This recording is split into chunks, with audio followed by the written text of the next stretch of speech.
तुम्ही पाहत आहात MCN न्यूज मराठी। नेवासा तालुक्यातील मौजे सुरेगाव दही येथून पंढरपूर पायदिंडी सोहळ्याचे 13 जुलै सोमवार रोजी सकाळी 8 वाजता टाळ मृदंगाच्या गजरात आणि रामकृष्ण हरी ज्ञानोबा तुकारामच्या नामघोषात उत्साहपूर्ण वातावरणात प्रस्थान झाले। शेकडो वारकरी, ग्रामस्थ, महिला, भगिनी, युवक, युवती आणि भजनी मंडळाच्या उपस्थितीमुळे संपूर्ण गाव भक्तिरसात न्हाऊन निघालं। दिंडी समितीच्या या दिंडी सोहळ्याचे हे दुसरे वर्ष असून संपूर्ण प्रवासात दररोज पहाटे 4 ते 6 या वेळेत काकडा भजन तर सायंकाळी 5 ते 6 या वेळेत हरिपाठाचे आयोजन करण्यात येणार आहे। दिंडी प्रस्थान सोहळ्यात हरिभक्त परायण रमेशानंदगिरी महाराज यांची प्रमुख उपस्थिती लाभली। दिंडी प्रस्थानावेळी महिला भगिनींनी फुगड्या खेळत विठ्ठलनामाचा गजर केला, तर पुरुष वारकऱ्यांनी ज्ञानोबा तुकारामच्या जयघोषात गावातून दिंडीची प्रदक्षिणा काढत भक्तिमय वातावरण निर्माण केले। टाळ, मृदंग आणि अभंगाच्या सुरावटींनी संपूर्ण परिसर दुमदुमून गेला होता। MCN न्यूज मराठीकरिता मंगेश निकम, नेवासा। सोहळ्याचा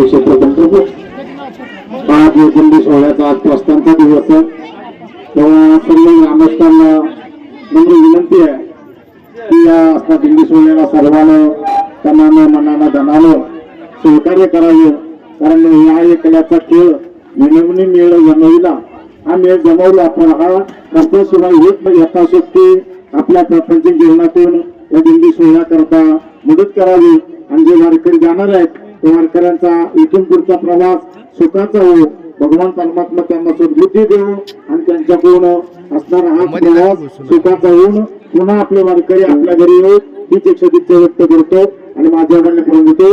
ओम नमो नारायण। सुरेगाव दही येथून आई तुळजाभवानी पायदिंडी सोहळा श्री क्षेत्र सुरेगाव ते पंढरपूर या दिंडीचा आज प्रस्थान झालेला आहे। दिंडीचा सकाळी आज दिंडीच्या प्रस्तावनामध्ये असं आहे की सकाळी पहाटेच काकडा, दुपारी प्रवचन, दुपारी काही विसावा होईल, त्या ठिकाणी पंगत असतील गावाच्या, काही बाहेर गावांच्या पण पंक्ती आहेत, तसेच संध्याकाळी कीर्तन आहे आणि दिंडीचा मुक्काम पहिला इथून बख्तरपूर आहे, त्याच्यानंतर अमरापूर, असं ठिकठिकाणी पाथर्डी, माणिकदौंडी अशा ठिकाणी प्रवास आहे। 20 ठिकाणी पंक्तीची सोय, चहा पाणी, नाश्ता सगळं बाहेरच्या लोकांनी केलं आहे। दिंडीचं नियोजन एकदम छान झालं आहे गावाच्या वतीने, सगळं गाव पण दिंडीमध्ये सामील झालं आहे। त्याच्यानंतर रमेशानंदगिरी रमेशानंदगिरी महाराज यांची देखील आम्हाला या ठिकाणी भेट प्राप्त झाली आहे। त्यांनी चांगल्या पद्धतीने इथं दिवसभर वेळ दिला दिंडीसाठी।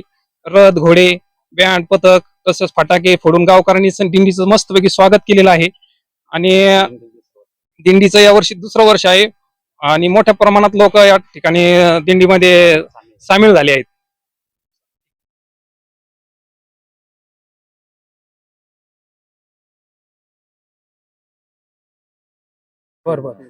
दिंडीमध्ये आम्ही यावर्षी वृक्षारोपणसाठी ठिकाणी या ठिकाणी झाडाचे रोप बोलवून प्रत्येक गावातल्या लोकांनी वृक्षारोपण सुद्धा केलेलं आहे।